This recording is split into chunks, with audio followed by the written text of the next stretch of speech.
Okay, so next stop on our road trip is my hometown in rural Southern Oregon, and let me just say perspectives are different here, and the risks may be very different too, but things are changing because today is the very first day that Oregonians are required to wear a mask in public.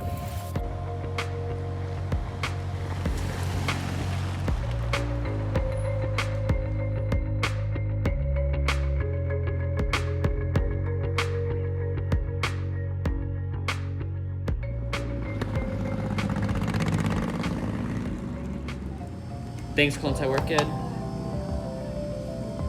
Yes, we have dining available. However, I want to let you know we only have 5 tables, so it's first come, first serve.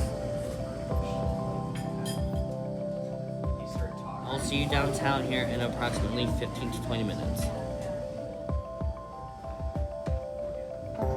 I wouldn't have known you if it wasn't for this place. Yes, you know what I mean? Very true. Which is probably true of like many people in the community. You know, it's a very place-based community, which is my hometown. Yes, right? And really, it's your it's like now. my hometown now. I didn't grow up here, but you know. So my parents are actually refugees from Laos, and then they immigrated to Thailand in the early 1980s during communism there. We came to the States because our sponsor was here. Long story short, my parents moved up and down the West Coast. My mom was cooking, my dad was working in food a majority of the time. My parents came here in 1999. And now you're just like a pillar of the community, right? So, yeah. I mean, no joke, you are, but... Yeah. Everybody knows that the Zaivong family and that Lottie is Thai orchid. Thai orchid. Yes. So obviously, I mean, you know, your family and this restaurant is not a small part of the community, right? Being in Los Angeles when everything was kind of in meltdown mode, I remember thinking too, okay, back in my hometown, there have been so many waves of the classic small town Pacific Northwest story, right? Logging gets shut down and the industry collapses. You know, farming gets shut down and the industry collapses for an entire year, right? So this town isn't new to economic crisis, honestly, right? Yeah, even with the whole like COVID thing, I was in Thailand at the beginning of the year. So when the whole Wuhan situation was there, came back home, like 2 weeks later, the states shut down. When we found out that the restaurant was shutting down, not really shutting down, how we had to only do takeaways, I was in a fight or flight mode. I was like, crap, what do we need to do to get ourselves situated so customers don't come in, you know? So we had to rearrange the way we operated. And how do you support your staff? Yeah, how you support your staff. How do you support your bottom line, right? So how's it going for the restaurant, for the community? For the restaurant, for the community, at first everybody was afraid, you know, what's going to happen to all the restaurants here in town. But when the restaurant shut down, a lot of people were concerned about all the mom and pop shops. Well, they'll be around, you know. We need to support local business. Surprisingly, during dinner, we were so busy with takeaways. Everybody's wanting to support local business. But during lunch, it was super slow because, you know, a lunch crowd here, and especially downtown, people want to come and sit. And it also made a big difference that a lot of the offices, they're working at home. Opening happened. Opening happened here in Oregon. Today feels like it's kind of like de-opening in Oregon, right? It's the first day of July and the first day that most counties are required. All counties. That the entire state is requiring everybody to wear a mask in public. And honestly, it feels like a shockwave in a community like Klamath Falls. Before coming in with masks and stuff, people are so excited they're able to sit down, you know, feel somewhat normal. But we'll see now.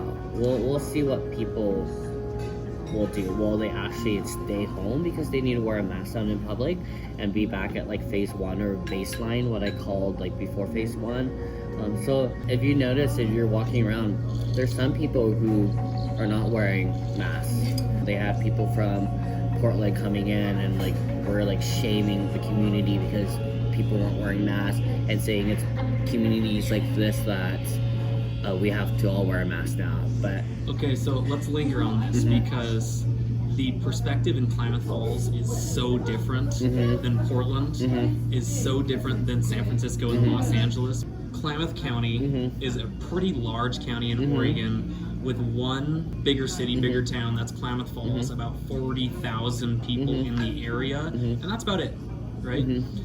Total cases are fewer than 200. There's no interstate, there's no airport.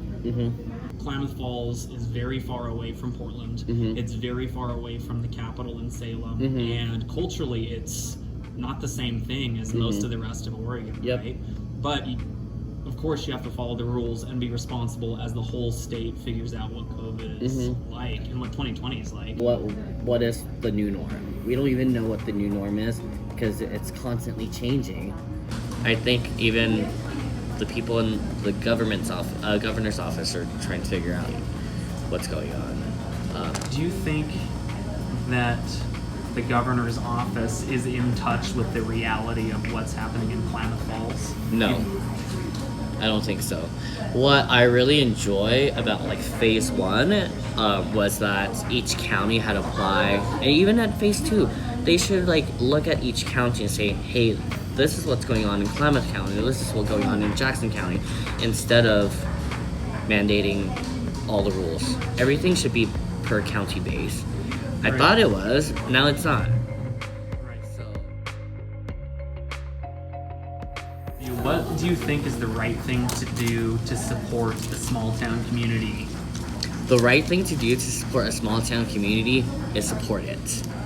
You know, like go yeah, well, like go and like be like somewhat normal as possible, you know, but you need to have caution. I feel like a lot of the mom and pop restaurants or even the little shop, they're trying to, you know, adhere to all the rules. Sometimes it's hard. Like, oh, let's pull all the tables together. You know, we all know each other. Like, we know people like, hey, come and join us. You know, it's hard to follow rules. It's hard to follow rules in those social settings. So, people want to socialize because people forget, like, hey, this is still going on. Yeah. We need to remind ourselves, like, hey, we're still living in this pandemic. Yeah. We don't know how long it's gonna go on for. To tell you the truth, it makes me, I'm not paranoid, but just coming directly from Los Angeles, I feel some percent nervous in a bar environment. It'll be interesting to see what people do tomorrow at the bars.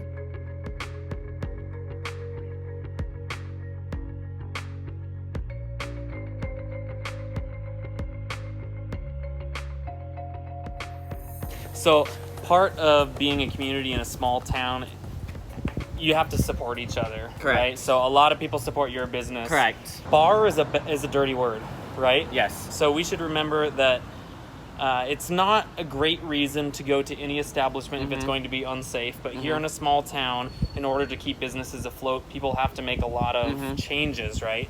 The Basin Martini Bar, this isn't new, but it really functions like a restaurant. They have separate booths, and they follow all of the regulations that the state of Oregon puts in place. And it's the bar's, or really the establishment's, responsibility to make sure that everybody's being safe and is distancing and that sort of thing. We'll see if it works.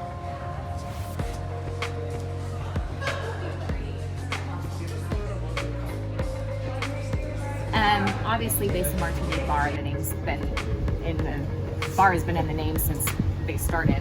I think that the hardest part has been that there is a stigma with bars, and we're seeing it in the media. Dr. Fauci said it, you know, oh, everyone's going out to these bars, and you know, oh, everyone's packing in the restaurants and bars. So we kind of get a bad name. In Oregon, of course, like I mentioned inside, we have to serve the whole time we're serving liquor. We have to serve at least 5 substantial food items. Like, they can't be appetizers and stuff. So we definitely are a restaurant as well. So it's kind of disheartening sometimes to get lumped into that bar category as if we're just like some spring break club or something that's just, you know, we pack them in like sardines, and that's not the case. It's hard from the business owner standpoint because with all of the regulations and the restrictions and stuff that we're operating under, it's really hard to be profitable. And right now we're open not so much because we're making money, but because we don't want people's habits and things to change if we continue to stay closed. So my aunt has a restaurant in Auburn, California, and they posted the other day that 2 people came in while they were experiencing symptoms, ate at the restaurant, and then tested positive for COVID. So they shut that down, and we're doing the takeout only or outside at your own risk type thing. But it's like those people not thinking through, like, gee, I don't really feel good, but I'm still going to go out to eat, just risk someone else's livelihood. Yeah, people need to have just like common sense. Like, so when I went to Costco today, it felt like nothing has changed. Nothing has changed, but the only difference is, you know, people are wearing their masks. Right. So it's like a mind over matters. But didn't that feel a little bit weird? Because as I was going through the stores today, like I put my mask on, but it just felt, I just kept thinking, I can't really believe we're here. Like seeing everybody with these masks and stuff on, and like, it does make you think like, boy, there's really something we need to be concerned about. I see it, like even when I was in Medford, I wasn't concerned. I think I would have been more concerned if parents had.